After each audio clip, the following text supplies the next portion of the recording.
Okay. So, we're eventually building up to being able to draw very accurate graphs, which is what you did in pre-calc last year, but they probably weren't as accurate as they're going to be in our class. So we need the last component that we're going to use for that, which is called concavity and the second derivative test.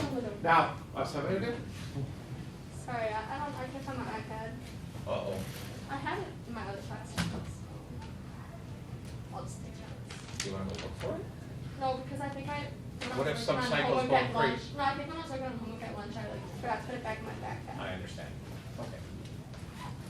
So you don't think some psycho's on your Amazon app buying $4,000 worth of widescreen TVs? Hopefully not. Okay, good. Concavity and second derivative test. The concavity is what's really important.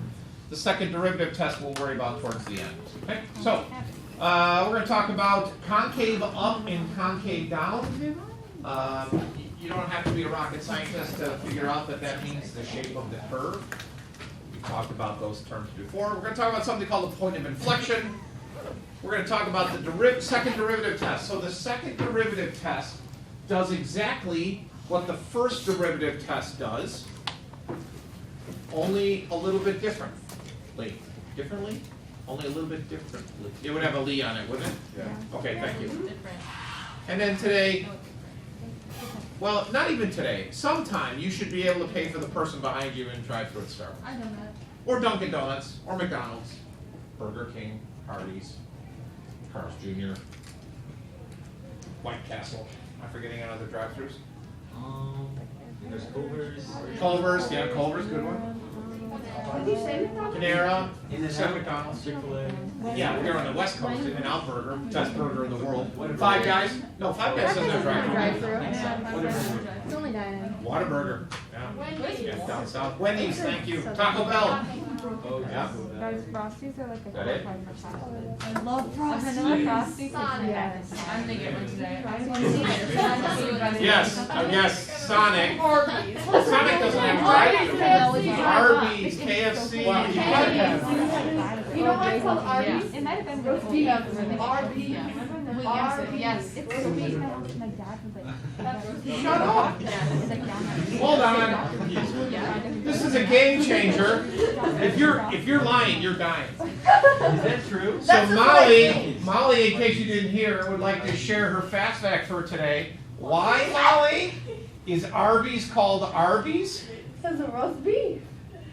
Arby's. RB, roast beef, Arby's. Hey, but is Arby's even known for roast beef? Yes. Yeah. No. Arby's is. Yeah, Arby's is, that's how they got their start. Yeah, it's roast beef. If you're lying to us, Look it up. I actually don't know if that's well, true. not now, we'll look it up later. I've just heard it. As everybody dives through their iPad. Screw this calculus stuff, I'm gonna know. I gotta know. I don't actually know. Alright. So, two types of concavity. They are concave up and concave down. So there's the fancy schmancy calculus speak. It doesn't mean much to me, probably doesn't mean much to you. What you might want to get out of there, for instance, is where it says if f prime is increasing and f prime is decreasing. We've talked already about when f is increasing and when f is decreasing. But now we're talking about f prime being increasing and f prime being decreasing. What makes more sense is that picture. That picture is concave up. It's curved upward. Now what they're talking about with f prime being increasing is if you look at these little blue dashes of tangent lines, the slope of their tangent lines as I move to the right is getting bigger. It starts negative, then it flips over to positive, and it keeps getting bigger and bigger and bigger. There, of course, would be a companion picture. It would look something like that. Concave down. The slope of those tangent lines are decreasing, getting more negative over time. I don't know how much that tangent line thing is going to help you if you just understand what the curves look like. If it's concave up, it looks like a cup or a bowl. It can hold water. If it's concave down, it looks like a cup or bowl upside down, I guess. We should probably have something better for that, but Umbrella, thank you. Brella, brella, brella. A little shout out to my homegirl. Yeah. Yeah. Yeah, we all know the song. Thank you very much. Okay, so test for concavity. How are we going to figure out what a curve looks like?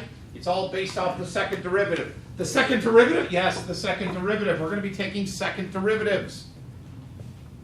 As it says there, if f double prime is positive, it's concave up. Looks like a cup or a bowl. If f double prime is negative, then it's concave down, like an umbrella. Umbrella. Umbrella.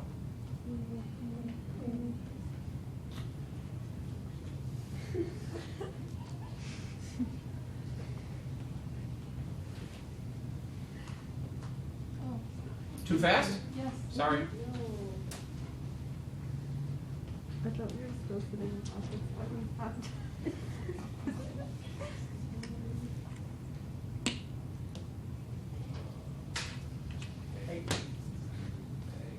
Now good? Yeah. Okay, so we got a cubic. Before we even start diving into this, you should have a general idea of what this cubic looks like. You know what cubics look like.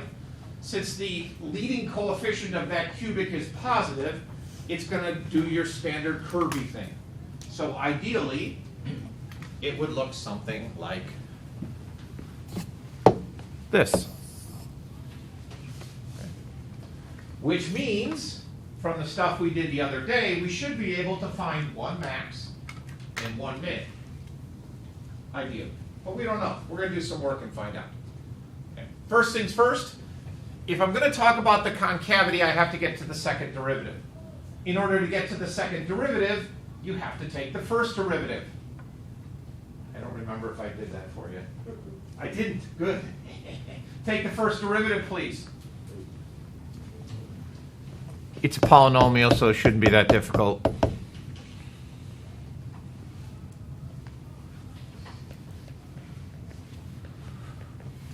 First derivative, Dan. It's awkward. Dexter, what's the derivative? 3x squared plus 2x minus 5. Awesome. Now, if we were doing a different type of problem and I really cared about the first derivative, which I don't accept as a tool to get to the second derivative, I would ask things like, hey, Shane, where are the critical numbers?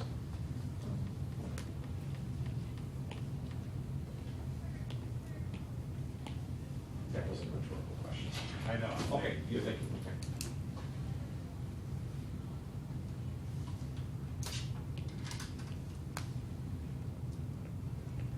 I don't know. I'm getting there. Okay, so is Adrian. I assume you're using your quadratic program, right? Yep. That's nerdalicious. I love it. What do you got? I got 1 and then negative 1.67. Okay, so some ugly one's a decent number, 1.67, so it would be negative 1 2/3. Yeah. Yeah. So okay, fine, but we don't care because it doesn't say find the max or the min. It says talk about the concavity. So now we need changing colors. Dexter, what's the second derivative? 6x plus 3. Well done. Good job, Dexter. First derivatives have critical numbers. Guess what? Second derivatives also have critical numbers. Critical number here would be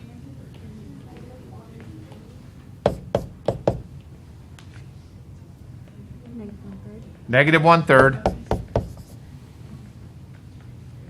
Okay. And just so we remember that, I'm going to put a C on here. Critical number.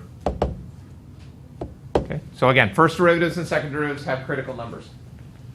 Well, we need to test some points now because I'd like to know where on the graph it's concave up and concave down. And if the graph actually looks like that red graph that I sketched, then it should be concave down to the left and concave up to the right. What do you think would be a good way to organize this?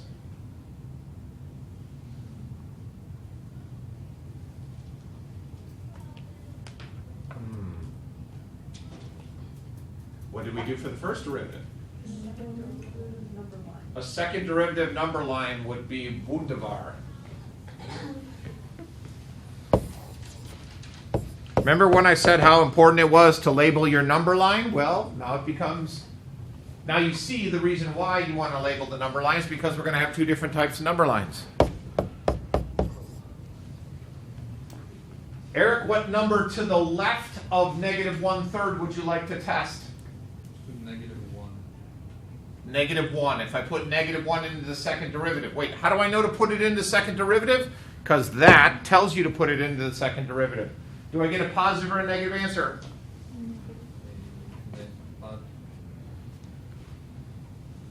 Zero.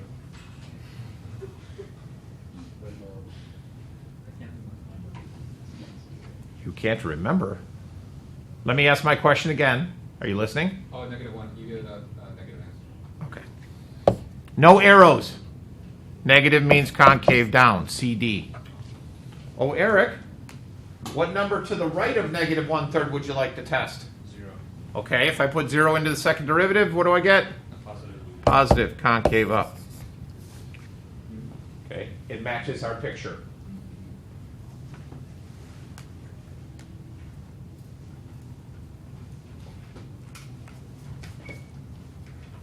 When we were talking about first derivatives, our critical numbers did one of three things.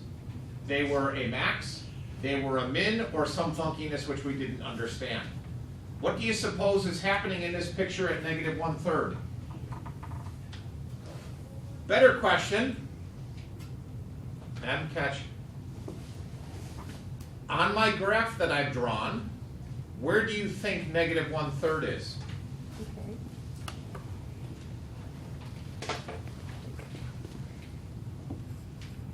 There. Agree or disagree? Yeah. Agree or disagree? Yes. Are the lights on or off? Yes.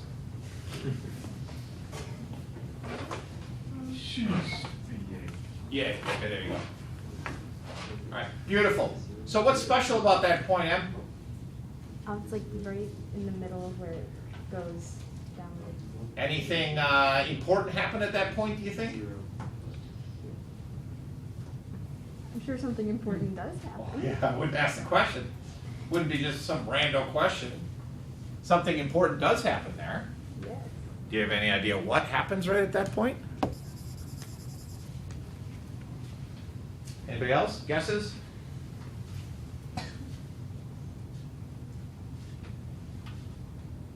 Josie, are you raising your hand or just adjusting your mask? I understand.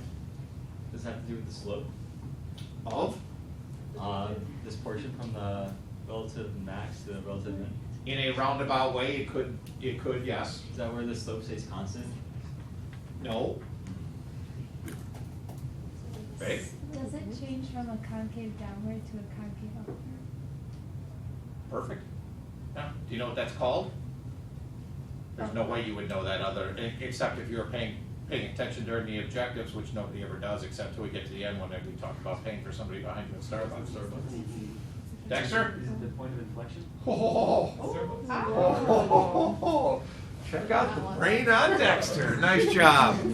That puppy is called the point of inflection, commonly called a POI. It's where the concavity of a graph changes. So there's an analogous situation. Are we okay with the word analogous? Yeah. Close enough. There's a situation here where what we did with the first derivative, we're also doing with the second derivative. They just have subtle differences. On the first derivative, when we tested regions, we put in arrows because that determined whether the graph was increasing or decreasing. On the second derivative, we put in concave up or concave down. On the first derivative, the critical numbers were maxes or mins. In the second derivative, the critical numbers are points of inflection, where the concavity changes from concave up to concave down or concave down to concave up. Excellent. Blah, blah, blah, it's polynomial, okay, it's the second derivative, yeah, I did all that, okay, great, click, big blank screen, got that. Oh, look, I did have the work. It's the second derivative number line. Oh, yeah. Hey, we did it right, good job. Ooh. Wait, let's see. Do we have any work here? No, good. Good. This is going to be fun because I left 2 blank screens. So what I would like you to do is do the same thing we just did, but with this puppy. Tell me where that graph is concave up and concave down. If you want to cheat a little bit and graph it, you could, but you're still going to need to see the work. I chose, by the way, to rewrite the function as a product rule. You don't have to do that. You could do it as a quotient rule, but quotient rules with numerical numerators is kind of silly, but it's entirely up to you. Find the first derivative, find the second derivative, tell me where it's concave up and concave down. Feel free to work with your group, please. Go.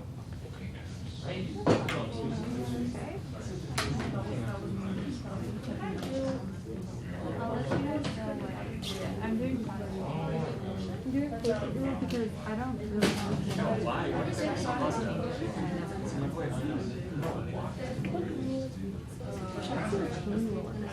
yeah.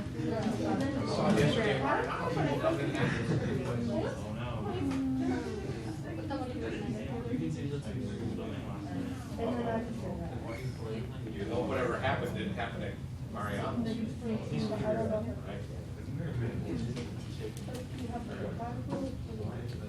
No, because Do you guys get negative 12x times x squared plus 2 negative 2?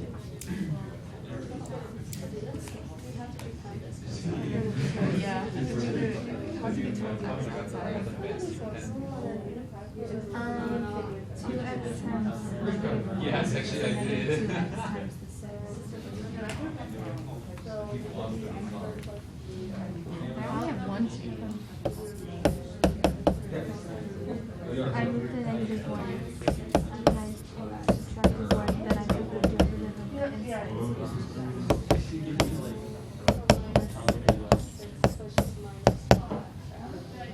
Or wait, no, we have the same thing. We have the same thing. I just multiplied the 2x by the negative 6.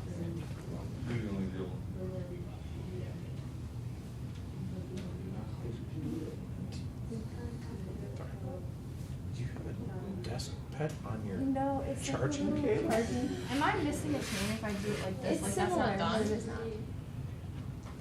Bring it down, multiply, and reduce it by. That's perfect. So that's the right. Well, how many functions? There's 2, right? Yeah. That one and that one? One chain. Oh wait, there was a problem. I did the same thing. I just wrote Yeah, you don't have to do a product rule because it's a constant. Yeah. I mean, you can, it's just that whole term is going to be 0 and disappear. That's why I was confused. I was just so confused with that. I was like, wait a second, because that means I don't Yeah. have the chain rules. Okay, so then Okay. Are you guys checking your second derivative? I'm about to. you're not simplifying this, you're doing the same derivative, right? No, I'm leaving it like that. The second exponent. Okay. This is exponent Oh. plus 2, do I have to bring that up? That's you put the 2x over That's the 2. I'm all caught up now. Okay. Do I have to bring that up now to the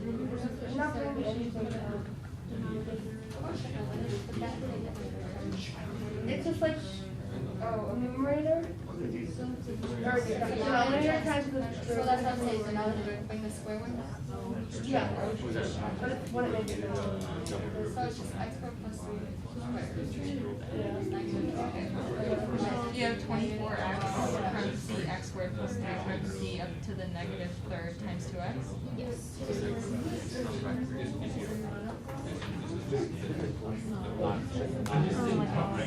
That's a chaotic mess. That is a 0.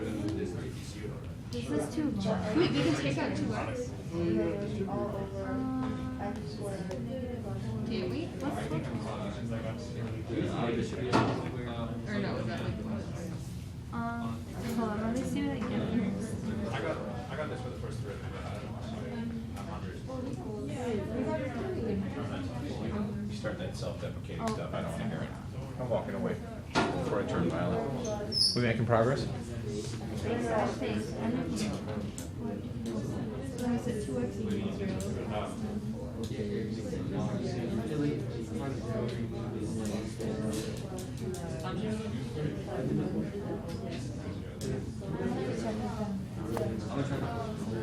Okay, then this is your negative, so then we don't put it all on.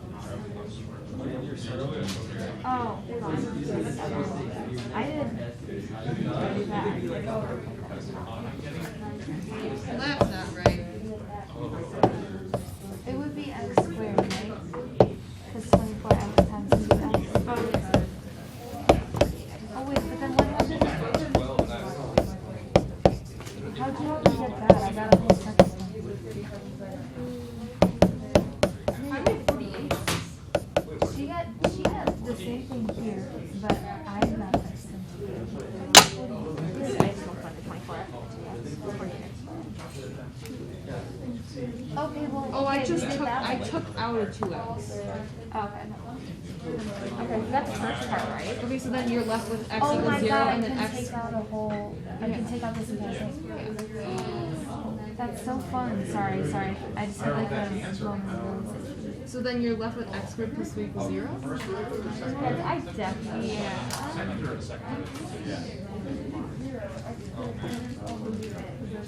wait, Are we panicking yet?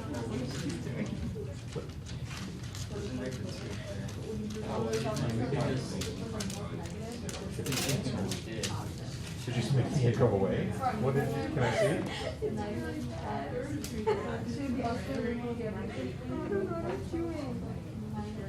it's like an entrance. I got like a flashback. Remember when we used to do Everything about So you're, but you left, like, do you get to x? Yeah, x equals 0, and then I got x squared plus 3. But then how, No, I Then you can't get a do that. negative 3. which means it's imaginary, so that's just x equals 0? Oh, you know, there's a mistake. Derivative of 6 is 0. Wait a second. That caused one of the problems. Ah! What? Is it just x equals 0 because it's imaginary? What do I know? What do I know? I don't know where to go from here. Where do we go from here?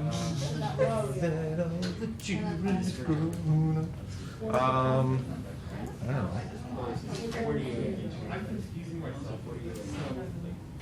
We have the same first derivative. Yeah. So then you did the first times the derivative second, chain on there, and then the second times the derivative first.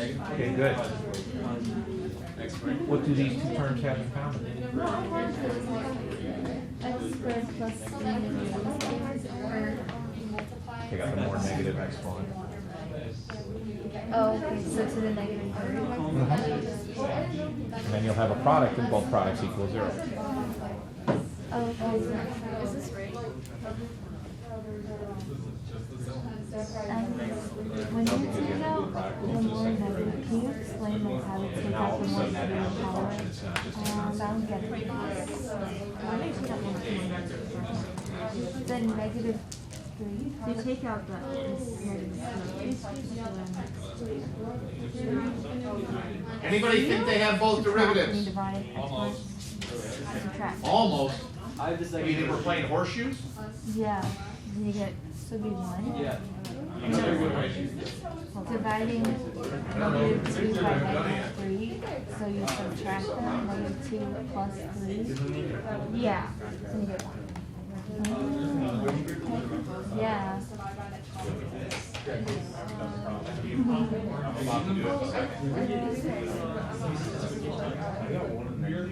What did you get that? I have to do my house. Oh, but that looks right.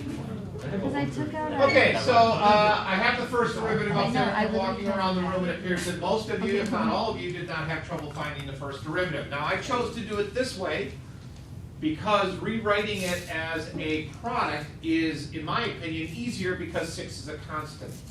So you don't have to do product rule in that first one. Does that mean you can't do quotient rule? Absolutely not. You could have done quotient rule here. It just gets to be a little ugly. If I did the quotient rule for this, I would get f prime of x is equal to x squared plus 3 quantity squared times x squared plus 3 up on top times 0 minus parentheses 2x times 6. The answers are the same. This is negative 12x over that puppy squared. They're identical. However, in my opinion, moving forward for the second derivative, it's a little bit easier to leave it in this form. The biggest mistake I saw walking around the room is people didn't notice this has to be done as a product rule. And the reason I chose this problem is because, number one, it deals with what we're talking about with concavity, but number two, it's also more practice in that idea of factoring things out that we've talked about. Negative 12 times the quantity x squared plus 3 to the negative 2 power. The derivative of the first times the second plus the first times, times the derivative of the second, which would be negative 2 times x squared plus 3 raised to the negative 3 power times 2x. Any problems with any of those pieces? Okay. So cleaning it up a little bit before I start going crazy here. Negative 12 times x squared plus 3 to the negative 2 power plus 48x squared times x squared plus 3 to the negative 3 power. How'd I do? Good. Okay so far? Hot diggity. What do the, now that's a sum. Sums are bad because there is no zero product rule for sums. I want that to be a product, which means I'm going to factor out what they have in common. The first thing that should come to mind is that you have the x squared plus 3. If you're feeling fancies in your pantsies, you could factor out a 12 also, but you don't have to. I'm going to choose not to because this is America. Right, power, right on. Which exponent do I pull out in front? Which one? Well done. Big honking bracket. I got a negative 12 sitting there. If I pull a negative 3 out of the first term, it's going to leave an x squared plus 3 behind, because 2 minus negative 2 minus negative 3 is 1, plus 48x squared.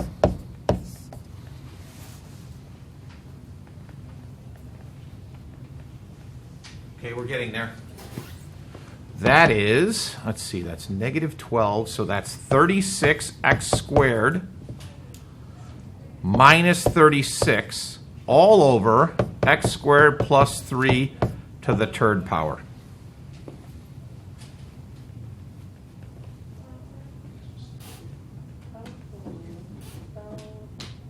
We okay so far? Let's talk about the denominator first, because remember, critical numbers is what makes the derivatives or the second derivatives equal to 0 or undefined. For that denominator, what makes that denominator equal to 0?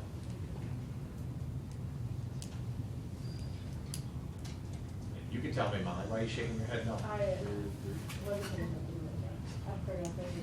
Square root of 3? Good guess, but not correct. Because what happens if I put square root of 3 in there? I get square root of 3 squared is 3. 3 plus 3 is 6. Oh. There is none. Why? I don't know who said that. Say you, Mason? Yeah. Why is there none? It's, Which we're not. We hate imaginary numbers. I spit on imaginary numbers. so negative 12 plus 48 is 36x. Awesome. Okay, perfect. Thank you. So the only thing we care about in this puppy, to make this equal to 0, we get critical numbers at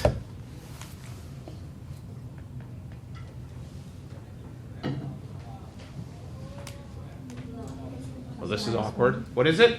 Plus minus 1. Plus or minus 1. Now that was a lot of work. However, I hate to be the bearer of bad tidings, that's pretty normal. Don't look at me in that tone of voice again. This is going to be rough. I knew it was going to be a lot of work.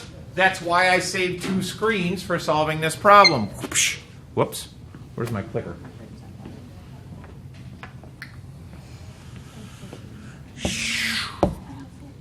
F double prime, negative 1, 1. What's a good number to pick to the left of negative 1? Negative 2. Whoa. If I put negative 2 in here, notice the bottom will always be positive, so I don't have to worry about that. In fact, because I'm a little slow, I'm going to put a plus there, so I remember it. If I put negative 2 in the numerator, will I get a positive or a negative value? Positive. Well, bam, concave up. What's a good number to pick in here? 0. 0, hot diggity. Denominator still positive, numerator becomes negative. Concave down. Do not assume that it goes plus minus plus. Okay, it probably does, but whoops, wrong way. What happens when I put a big honking number in there like 10 gabillion? Positive.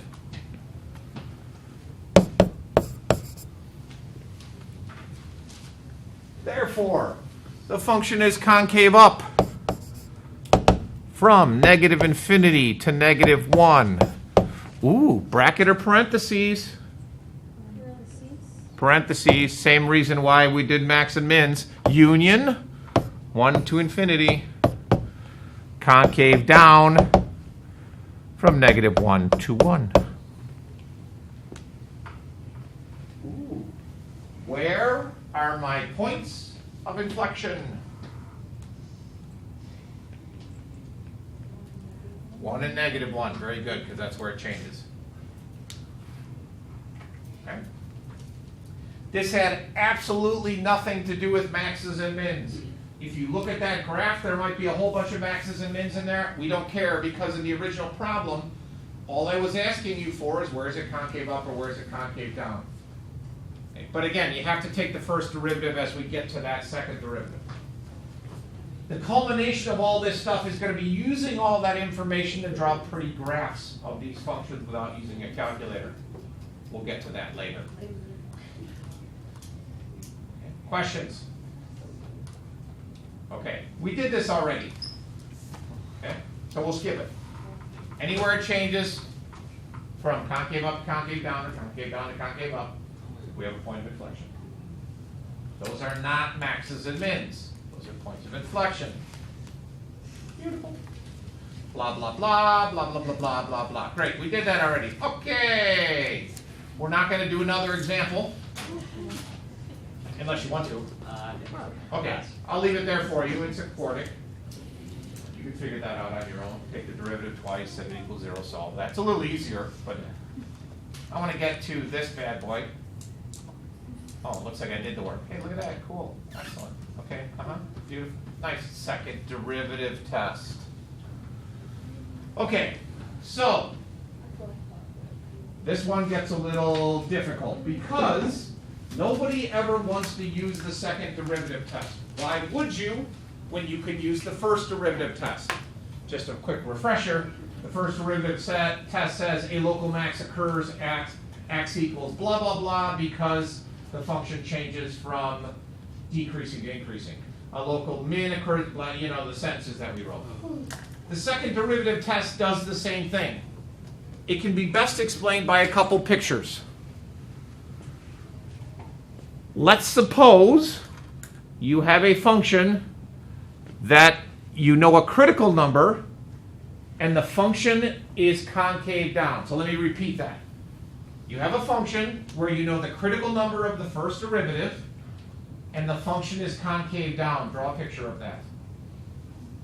Critical number of the first derivative and the function is concave down.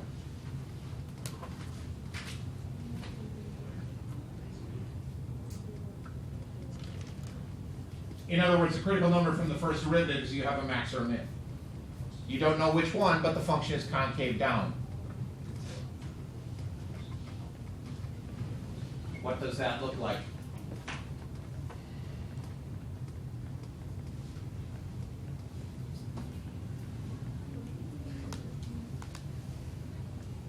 Nothing? Ooh, nicely done. Wait, really? So if that is my critical number, this will be great, and put a dot there. Okay. If that's my critical number and that function is concave down, what does it tell you about that point? That is the max. Bingo! I know you guys couldn't see that excellent diagram over there. That's really detailed. But she's got something that looks like this with a dot up here on top. If the function is concave down and you have a critical number, that must be a max. Does that make sense? Now flip it. You have a critical number and it's concave up. What would you have? A min. That's what the second derivative test does. So the question is, well, why would I use the second derivative test? I have to do so much more work. If I've done the first derivative, I've done my first derivative number line. The maxes and mins are staring me right in the face. Why would I go to the second derivative test? Unfortunately, the answer is you wouldn't. Until one of two things happens. Number one, I tell you to do it. Number two, the AP test tells you to do it. So it would be nice for me to say, we don't need this. I can't think of a single instance where you would use the second derivative test over the first derivative test, except when specifically told, use the second derivative test to blah, blah, blah. So I feel like I need to show it to you. We're not going to spend a ton of time on it. I have an example we'll work through, and then we'll be done. Okay? So that's what we already talked about. Where f prime equals 0 and f double prime is positive, it's a min. Where f prime is 0 and f double prime is negative, it's a max.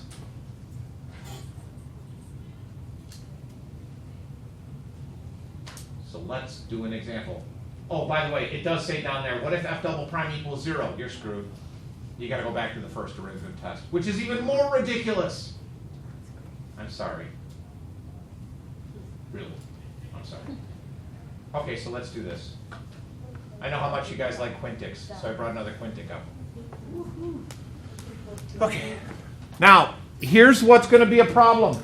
As soon as you see second derivative test, you're going to think concavity. Okay? We don't care.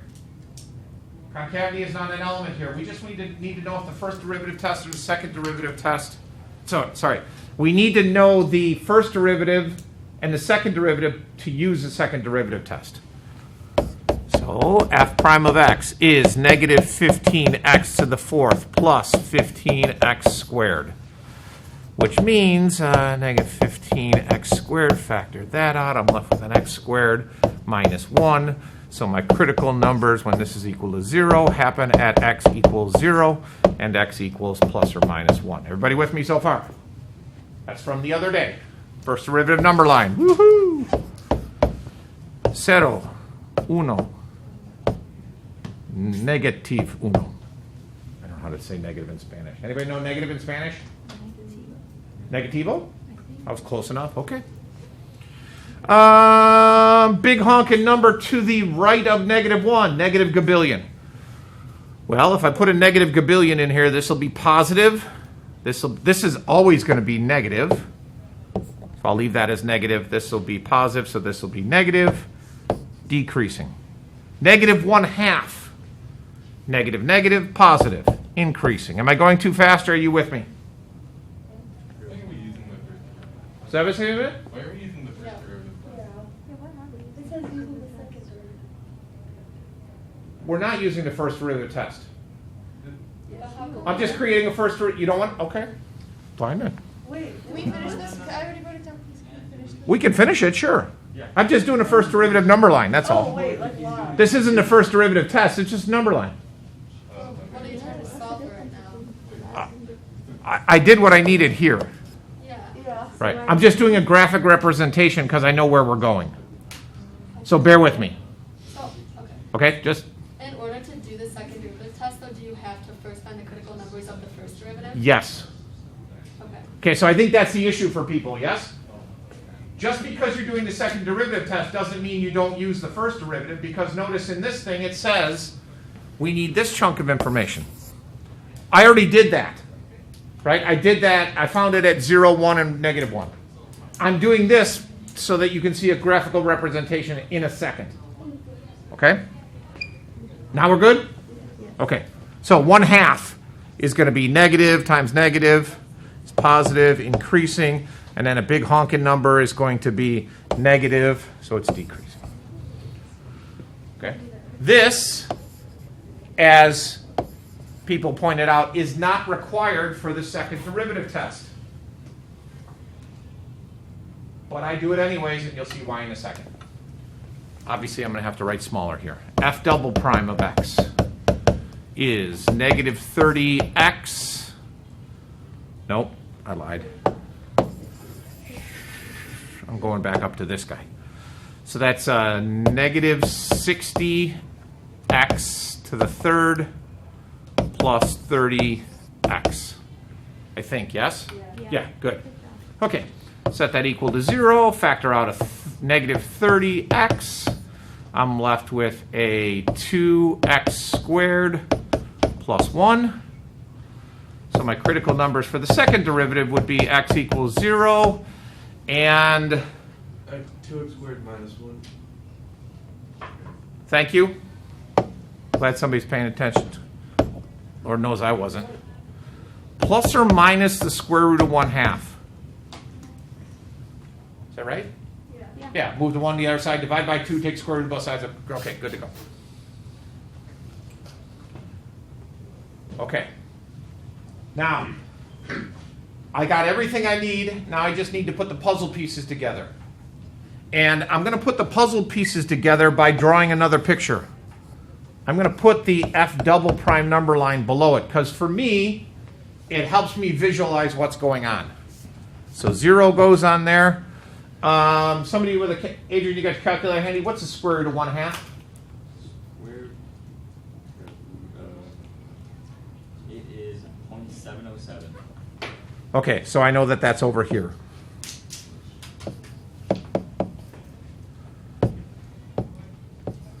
Running out of room. Okay, so I come back to here. Change color so we can see. Neither one of these is always going to be the same value, so we're just going to have to do this the hard way. If I put in negative 10, I get a positive number times a positive number, so this is positive. Concave up. You said 0.7? Yep.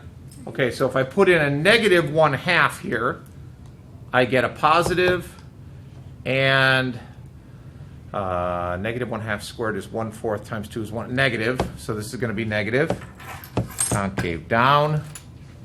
But if it's 0.7, you put in the negative. No, we put in negative 0.5. Negative 0.5, yeah. And then positive 0.5 would be a negative times a negative, which would be positive. And then a big honking number would be negative times a positive, which would be negative. Okay. Whoops. Concave down.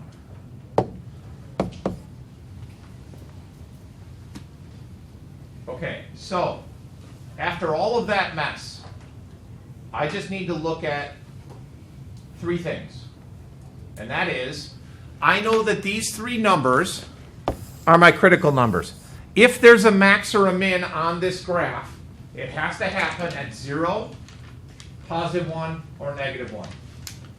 If I was using the first derivative test, if I look at my number line, it's easy. I have a minimum at negative 1, I have a maximum at 1, and I got something funky going on at 0 that I don't know what's happening there. That's not the second derivative test. So here's how the second derivative test works. If I take the number, we'll start at 1. Is it concave up or concave down at 1? Down, right. So that's why I did the lines above each other. At 1, it's in this region, so it's concave down. So at x equals 1, f prime of x equals 0.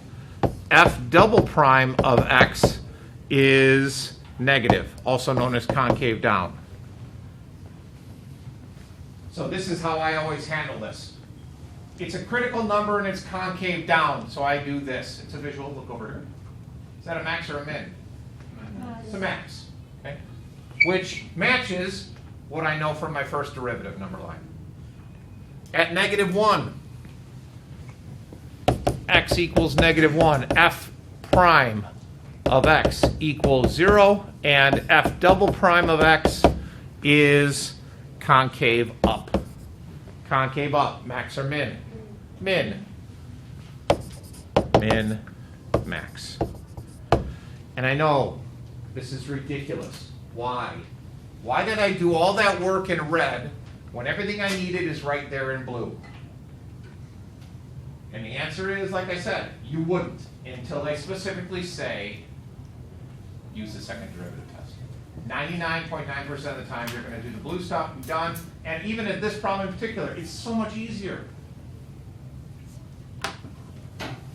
Last question before we move on. What's significant about that point, and that point? They're points of inflection, correct. What happens at 0? We have no idea. And because f double prime of 0 is 0, we can't apply the second derivative test. And you go back to the first derivative test, which is what we wanted to do in the first place.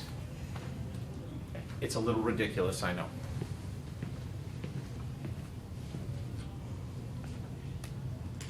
Oh, look, I had all the work done. Blah, blah, blah, blah, blah, blah, blah, blah, blah. Oh, hey, look at some sentences. That's what the sentences look like for the second derivative test. Looks very similar to the other one, but not quite the same thing. Mins are where f prime equals 0 and f double prime is greater than 0. Maxes are where f prime is 0 and f double prime is less than 0.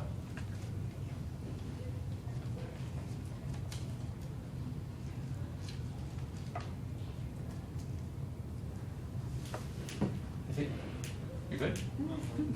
I think. Was that your subtle code to just tell me to move on? You just want this to be over with, don't you? I don't know why I felt the need to give you a thumbs up. Uh-huh. But I appreciate the input. Boy. Okay. So yeah, okay, look at all that fun stuff. Great. We're going to save that for later.